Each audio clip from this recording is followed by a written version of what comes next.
Let's see. All right, presidential debate. Let's get into it. They're eating the dogs. They're eating the pets. They're coming there. They're eating all your dogs. They're eating the cats. They're doing executions after birth. I've seen it on TV. They're doing 9-month abortions.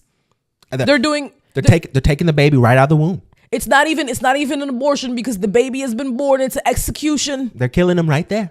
And she's a liar. I had a gut hearty laugh. And then there was this one part where Kamala is like, and this former president.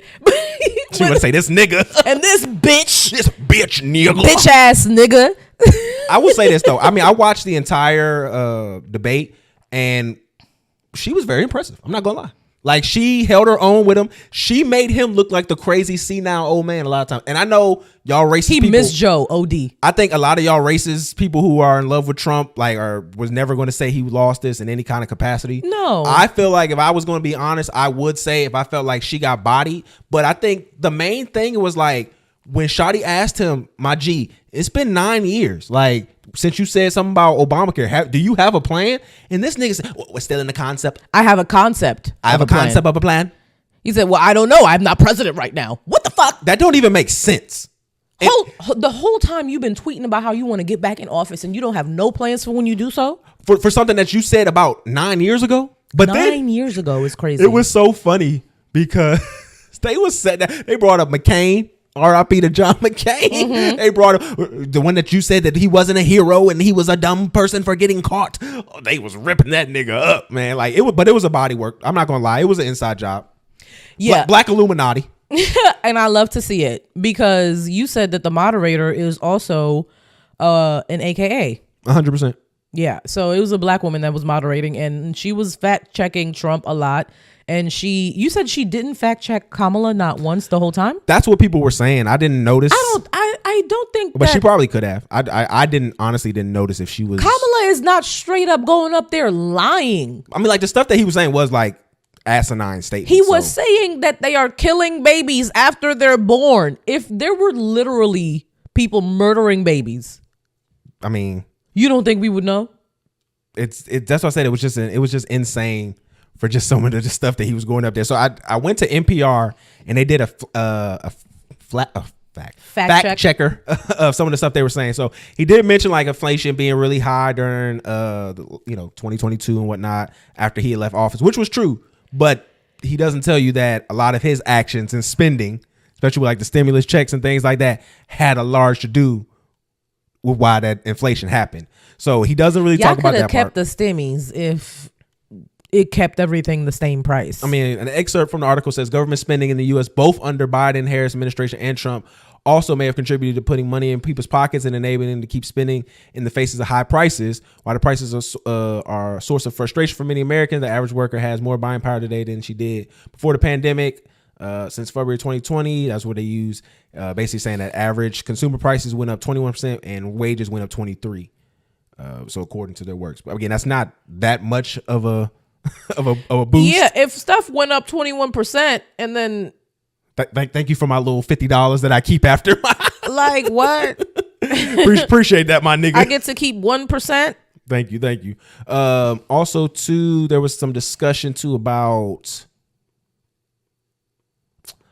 where jobs were, because right here, Harris said Donald Trump left us at the worst unemployment since the Great Depression. Mm-hmm. They went back and looked at it's not actually we haven't seen this since 1948. So that was around, the end of World War II. So that wasn't necessarily correct to what she said. It was just a little bit.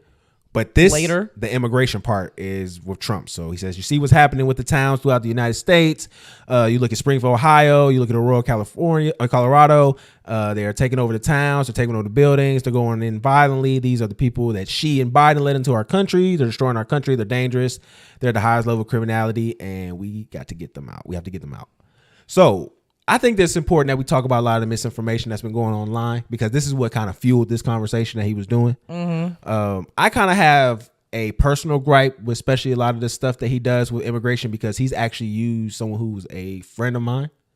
I went to college with him. He played for the Indianapolis Colts, and he was killed by a drunk driver who happened to be an illegal immigrant. And he tried to use rhetoric to like push that, his agenda by using the fact that he lost his life to an immigrant. And I thought that was really disgusting because, like I said, that guy was really a good dude to me. Anytime he saw me, face lit up, he was happy to see me. And for you to use somebody who I looked at least as a good, colleague and, classmate, friend, that's fucked up. So I don't really like when you kind of do this little immigration violence stuff, because actually the NPR article brought up some great information. They were saying like 37% less likely immigrants are illegal immigrants to are commit crimes because they have to lay low. They don't have paperwork. Like they're not gonna speed. They're not gonna do like. He keeps talking about our crime being up, but according to FBI data, that's not true. All crime and violent crime has been going down, and it's continued to go down. They said that we're probably going to see like 50-year lows. That's amazing. Very, very much so. So I mean, nothing that he's really says when it comes to this immigrant situation, it doesn't come to pass. Like even the fact of the whole, they're taking over towns. There's nobody reporting that they're taking over towns and apartments. Have there been acts of violence and has there been gang members in the area found? Yes, 100%. Yeah, that happens in the U.S. That happens, bro. I've seen apartment complexes that are run by gang members in the U.S. Yeah. So, I mean, that's nothing. By American gang members. Yes, American-blooded gang members with American firearms that are doing the exact same thing. And it's just misinformation to push, because I feel like the Trump campaign feels like they're in a tough place. Like, I don't think they really have the policies that will get working class people to support him. And they have to go on race baiting. They have their backs in a corner. Yeah. And then he even brings up the fact about the people eating the dogs. He says in Springfield, they're eating dogs. The people that came in, they're eating the cats, they're eating the pets, the people that live there. And what they're basically... He's talking about Haitians specifically. And that's what I was going to lead to, where they keep talking about the Haitian community and all this other stuff that's been an influx in the Ohio area. And I just think that there are a lot of Haitians in Ohio. Well, people don't do enough research in these situations, and you allow these people to push these videos, because there's a video going around circulating that has a woman who you see here, it looks like she's gnawing on a dead cat or something like that. Like you see that's injured. She went to jail for it, but they're trying to say she's a Haitian immigrant. She's not. Come to find out, she's an American citizen. They have her voter registration. Like also too, when they talk about that, I think that article even pointed out that over the last 25 years, there's been 1,700 cases of people trying to vote that were illegal immigrants or that could not vote legally due to immigration purposes, and none of them ever voted. So like this idea that immigrants are coming into the country and signing up to vote, it's just not happening. Yeah, immigrants are laying low and they're trying to support their families so that they can send money back home. And that was a Georgia senator that did that. Because usually when immigrants are here working, they have families back home that they need to send money to. That's what the fuck we come here for. What else did I want to say? Well, I mean, we were talking about the Haitian thing that was going on. Yeah. The misinformation. So this is just so random. Like there was also a video of a man just like holding a cat by its legs walking down the street, and it happened to be like either African American or African man. He also wasn't Haitian. The police chief of that town in Ohio came out and was like, we've literally had no reports of pets being harmed, and the one report we had was the African American woman who was gnawing on the cat. Culturally, I'm Haitian. Culturally, like I don't know if it's changed since I've lived in Haiti, but like we don't like pets that much, right? Like I had dogs.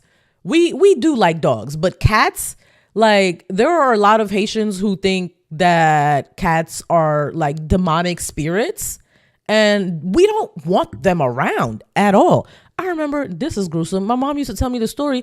There was a cat that snuck into the yard. My grandpa beat it to death, threw it out because they think it's evil. Haitians think cats are evil. So why would we ingest them? That's absolutely insane. So then there was another video that was going around where this white guy was upset because his insurance went up for his full coverage vehicles, and he went on to blame it on the Haitians.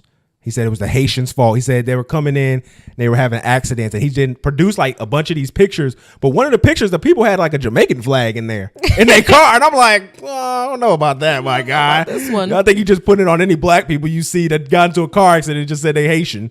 Like some of them did look Haitian. And again, if Haitians drive like my wife, then I could see that there probably could be some incidences going on. But I don't think that how'd I get in that's a generalization that all falls in. I think it's just you. I'm catching strays and I wasn't even in it. I just think it's just you though. That's all. I just think you are the crazy Haitian driver, not like a trope for the community. Wow. I'm just saying. Do I have reason to not believe that? I've only totaled one car. That's total one car enough in life. That wasn't even my fault for real. No, see, it's never your fault. Nigga ran me off the road. See, it's never your fault. All right, hold on. One more little part to stay on this. Here's this one lady who's upset because the Haitians are getting food stamps. Would you like to know what the Haitians are calling the food assistance cards? Or Tell me. Even the cash assistance cards. They're calling them the magic money cards because they never run out. These people have jobs, like factory jobs, making $20, $30 an hour and still receiving food. That's not true. Assistance from the government. That's literally, you can't receive assistance if you're making $30 an hour. I was gonna say she's just capping. I don't even have assistance right now because I keep getting denied. And then how you getting? Homeless. I said this whole you're getting. Y'all know white people get food stamps more than black people do? I can't get government assistance because I come from the wrong country. Apparently, The percentage of Caucasian States. people who get I worked food stamps retail is before I higher lost my job than back black in people. April. When I do transactions, I can see what comes across on certain cards. I'm not trying to be nosy. I don't want to know what you get. But when a Haitian comes through and spends $500 in food stamps and still has $5,000 That's hate. on their food assistance card, Who gets $5,500 a month for groceries? Also, too, like if the Haitian is coming over here and has a card like that, that's not like government. That's not the state issued SNAP benefits type shit. That's the UN federal money that's going to them. And again, it goes back to like that's what I say. These people try to get into y'all heads about these and tell these stories. Even if that money was true, it goes back into the community. So the people who you should be asking is your bosses and your CEOs and all these people in the companies. Like, hey, why when we get an influx of these people, we don't see influx of more money in our pocket? Because they are spending money. Yeah, they're spending stimulating the economy. You can't. That's a food stamp. You got to spend on food. You can't get food that's already made. So that's why I say like when you watch these debates, and I'm not saying you go with either Kamala or Trump. Because honestly, I'm not. I'm voting for Jill. So, but when you watch these debates, you just got to be, true and objective when you're watching this. Because you got to understand that these people both have agendas. They're both being paid by the same people.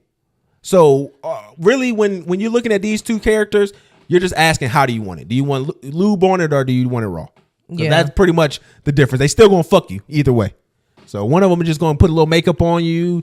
She's going to make it feel okay. One of them is going to eat your pussy first. No, they never. Not neither one of them eating your pussy first. One of them just gonna spit on it. Another one just gonna jam it right up in there. So I think that was pretty much everything from the presidential debate. My mom had called me and she was like, when Kamala said, she was gonna help the small businesses, I felt like she was talking to you. Because my mom wanted me to vote for Kamala. She's been so upset since I said I was gonna vote for Jill on the podcast. So she's been sending me information and telling Kamala needs you.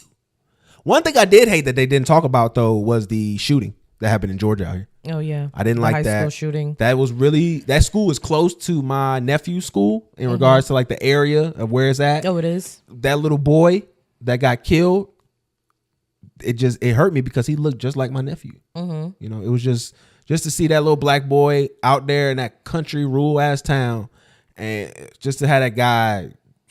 Disgusting, man. I've seen a lot of information come out about things that could have prevented this from happening prior to it happening. Mm-hmm. I don't know the validity of everything, but if it's all true, then this could have been prevented. Yeah, and then they're trying to blame the black counselor. She was his counselor for 2 days. Yeah, they're trying to blame her because they said the mom called up and all. Man, no. Like, why would you call the school? Take the gun away from your unstable child. Why would you buy him one? He was already on the FBI watch list. Why weren't the authorities door? Why weren't the authorities notified instead of the guidance counselor, who's obviously overworked because everybody in the public school system is overworked, and barely knows this boy, does not have a rapport with him because he had just been transferred to be one of her cases, one of her students.